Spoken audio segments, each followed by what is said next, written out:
সেনাপ্রধান জেনারেল ওয়াকারুজ্জামান সোমবার সকল সামরিক কর্মকর্তাদের সাথে একটি চূড়ান্ত বৈঠক করেছেন।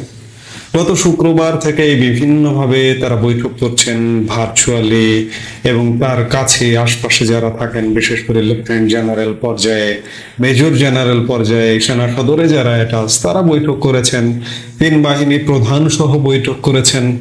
কিন্তু সোমবারের বৈঠকটি ছিল খুব বড় ধরনের একটি বৈঠক। এটিকে যদি মেগা বৈঠক বলা হয় তাহলে ভুল হবে না।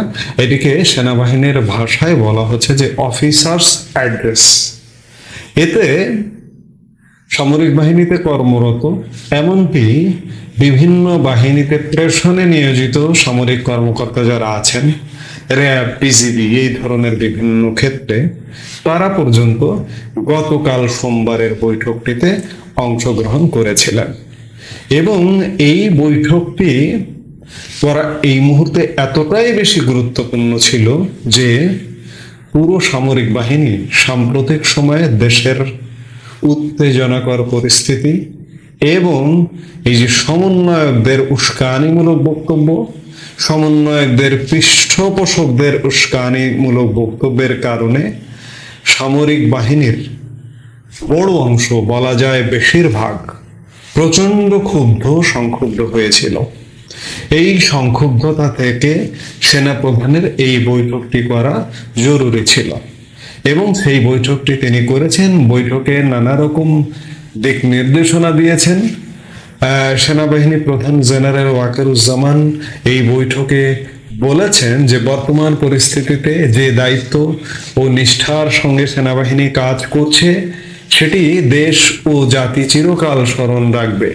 সোমবার ঢাকা সেনানিবাস সেনা প্রাঙ্গণে সেনা কর্মকর্তাদের সঙ্গে এক বৈঠকে অফিসার্স অ্যাড্রেসে তিনি কথা বলেন। সূত্র জানায়, সেনাপ্রধান দেশের আইন শৃঙ্খলা পরিস্থিতি, নানা ধরনের অপপ্রচার, গুজব, উস্কানিমূলক বক্তব্য সহ বিভিন্ন বিষয় নিয়ে কথা বলেন। ঢাকার বাইরে সেনা কর্মকর্তারা অনলাইনের মাধ্যমে এই বৈঠকে যুক্ত হয়েছেন।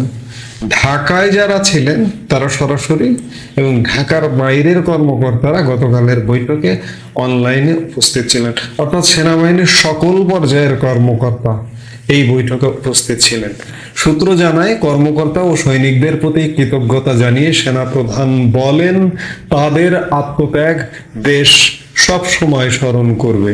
তিনি সবাইকে ধৈর্যের সঙ্গে দায়িত্ব পালনের পাশাপাশি যে কোনো উস্কানিমূলক বক্তব্যে প্রতিক্রিয়া না দেখানোর বিষয়ে সতর্ক করেন।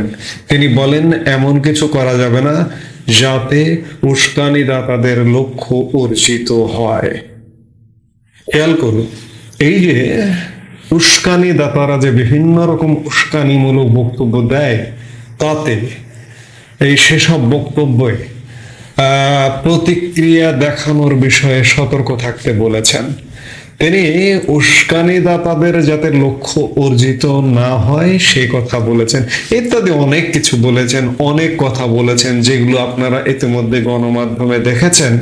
কিন্তু আমার প্রশ্ন হলো যে সেনাবাহিনী, সেনাপ্রধান সকল অফিসারদের নিয়ে বৈঠক করলেন এবং এই বৈঠকটি একটি বার্তা দেয় যে সেনাবাহিনী ঐক্যবদ্ধ। সেটি সেকেন্ড লেফটেন্যান্ট থেকে শুরু করে সেনাপ্রধানের পরের অবস্থান লেফটেন্যান্ট জেনারেল পর্যন্ত সবাই ঐক্যবদ্ধ। এই জায়গায় আমি গতকালকের ভিডিওতেও বলেছি যে সেনাপ্রধান জেনারেল ওয়াকারুজ্জামান যে পদক্ষেপ নেবেন সবাই তাতে সায় দেবেন, সম্মতি দেবেন। আরেকটি গুরুত্বপূর্ণ বিষয়, যে দেশে যখন অচল অবস্থা চলছে, আমি বলছি অবশ্য অচল অবস্থা, কিন্তু একটি গোষ্ঠী বলবেন যে না, সব ঠিক আছে। সব ঠিক নেই, অস্বাভাবিকতা আছে। গতকালকের ভিডিওর কমেন্টেও দুই একটি কমেন্ট আমি দেখেছি, কই সব তো ঠিক আছে। শপিং মলে গিয়ে শপিং করছে মানুষ, শপিং মলে দাঁড়ানোর জায়গা নেই, কিন্তু বাস্তব চিত্র সম্পূর্ণ ভিন্ন। ব্যবসায়ীদের কাছে খোঁজ নিয়েও দেখেন যে আগের ঈদে কেমন ব্যবসা হয়েছে, আগের রোজায় কেমন ব্যবসা হয়েছে, এবার কেমন ব্যবসা হচ্ছে। অর্থাৎ দেশ একটা থমথমে অবস্থা বিরাজমান। তো এই যে সেনাপ্রধান যে সবাইকে ডেকে অনলাইন অফলাইনে সরাসরি বক্তব্য দিলেন, এখন কি ঠান্ডা হয়ে গেল পরিস্থিতি? মোটেই নয়। এটি যদি মনে করেন তাহলে ভুল হবে। আমি গতকালকে নতুন করে বিবিসির একটি ভিডিও দেখলাম, আমার শ্রদ্ধার ভাই আমাকে পাঠিয়েছেন। ভিডিওটা ছিল হুসেইন মোহাম্মদ এরশাদ কোন পর্যায়ে কোন প্রেক্ষাপটে বাংলাদেশে সামরিক শাসন জারি করেন সেটি। আমার কাছে, আমি সাথে সাথে ভাইকে মন্তব্য করলাম এমনটা যে আমার কাছে বর্তমান পরিস্থিতিটাও ঠিক তেমন মনে হচ্ছে। সেই সময় হুসেইন মোহাম্মদ এরশাদ প্রায় 10 মাস সময় নিয়েছিলেন সাত্তারকে, বিচারপতি সাত্তারকে অপসারণ করে সামরিক শাসন জারি করতে। আমার কাছে বর্তমান পরিস্থিতিটা ওই সময়ের মতোই খানিকটা মনে হচ্ছে। কারণ হচ্ছে ওই সময়ও এরকম গুজব ছিল যে সাত্তার সরকারকে অপসারণ করা হবে, দেশের আইন শৃঙ্খলা পরিস্থিতি, দেশের শাসন ব্যবস্থা একদম ভেঙে পড়েছিল। আজকেও ঠিক একই অবস্থা বিরাজমান দেশে, এবং ওই সময়ও গুজব ছিল যে যে কোনো সময় যে কোনো মুহূর্তে একটা কিছু ঘটনা ঘটতে পারে। আজকেও ঠিক এমন গুজবই আছে যে যে কোনো সময় যে কোনো মুহূর্তে একটা কিছু ঘটতে পারে। সে সময় এরশাদ সাহেব হঠাৎ করে রাতের বেলা একটা অভ্যুত্থান করে, শান্তিপূর্ণ অভ্যুত্থান করে ক্ষমতা দখল করেন, এবং সেই ক্ষমতা দখলের পরে ঘুম থেকে উঠে সকালবেলা ভোরবেলা মানুষ জানতে পারছে যে আজ থেকে হুসেইন মোহাম্মদ এরশাদ প্রধান সামরিক আইন প্রশাসক হিসেবে দায়িত্ব নিয়েছেন। আজকে 2025-এ ঠিক সেনাপ্রধান সামরিক আইন প্রশাসক হিসেবে দায়িত্ব নেবেন, নাকি ইউনূস সরকারকে হটিয়ে অন্য একটি সরকার গঠন করবেন, তত্ত্বাবধায়ক সরকার 3 মাস মেয়াদী, যেটি নির্বাচন করবে, সেটি আসলে সময় বলতে পারবে। তবে পরিস্থিতি কিন্তু একদম এক।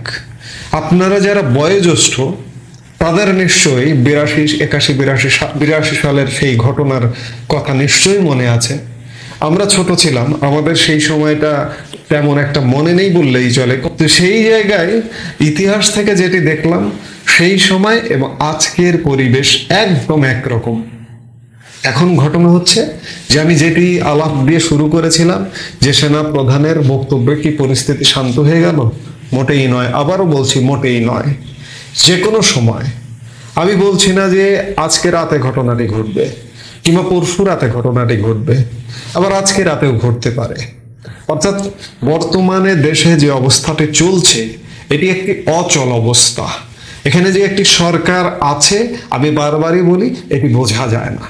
সরকার যেহেতু নেই, একটা ক্রিয়াশীল সরকার লাগবে। দেশে একটি নির্বাচন অনুষ্ঠিত হতে হবে, এবং সেটি হবে, সেটি ঘটবে, সেটি আজ না কাল না পরশু, এটি এই মুহূর্তে বলা কঠিন।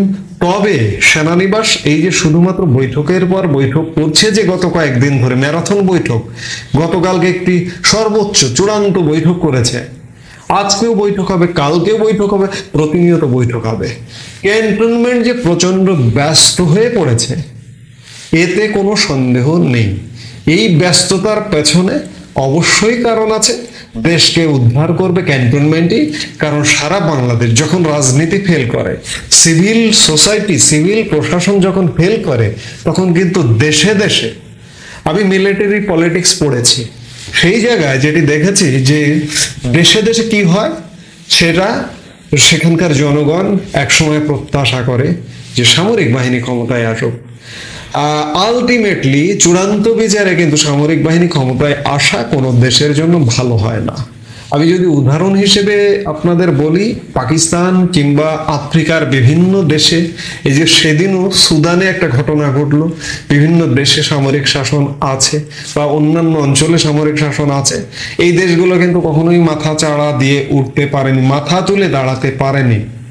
দেশে অবশ্যই একটা সিভিল শাসন দরকার, গণতান্ত্রিক শাসন দরকার, নইলে দেশ উঠে দাঁড়াতে পারে না। তেমনি আমরাও সামরিক শাসন প্রত্যাশা করি না। যে ব্যবস্থাটি আসুক সামরিক পৃষ্ঠপোষকতায়, একটি সিভিল সরকার আসুক, এসে নির্বাচন দিয়ে গণতান্ত্রিক ব্যবস্থা কায়েম করুক, সেটাই প্রত্যাশা। অর্থাৎ এটি দিয়েই বলতে চাই যে থামেনি, দেশের অস্থিরতা থামেনি। যে কোনো সময় যে কোনো ঘটনা ঘটতে পারে। এই যে আমরা বিভিন্ন গুজব শুনছি, গুজব শুনতে শুনতে একটা সময় গিয়ে ঘটনা দেখব, ঘটনা শুনতে পারবো।